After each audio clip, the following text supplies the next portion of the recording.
Trade deadline, the Yankees don't make moves. The Mets do take themselves seriously as contenders and contend. Well, they make the move to get Stroman, which was a big part of it, and it takes Stroman off the market. But then they didn't trade Zach Wheeler, and I think that's a big part of it too. So now the Mets starting pitching is very good. They did move Jason Vargas, which was a salary dump more than anything else.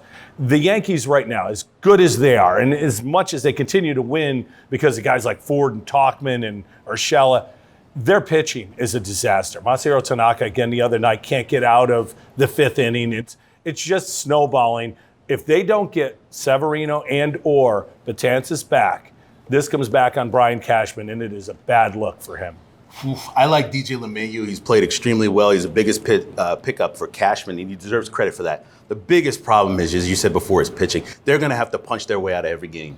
They're going to have to punch and hit their way out of every game with still no Stanton. I don't know where he is. And then you have Judge just now coming back. So they've got the firepower, but in a playoff series, you see how Houston got a little bit stronger. It's going to be scary. They're going to be in a fight every night all the way through. Thank God their schedule has weak teams coming up that they can sort of catch in on and separate themselves from Boston. Carl, if Houston makes the deal for Greinke 15 minutes earlier on the trade deadline, respond.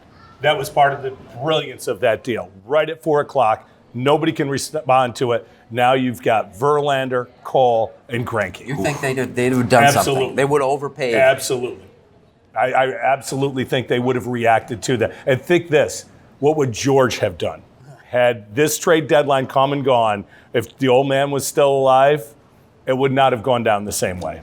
What if he could have worked with a salary cap, sort of like what they have, the luxury tax and all that? No. He would have been making side deals. I'll give you part ownership of the team. I just heard that on the show. So I heard it's a legitimate thing. Is that a thing? Is that Like it or not,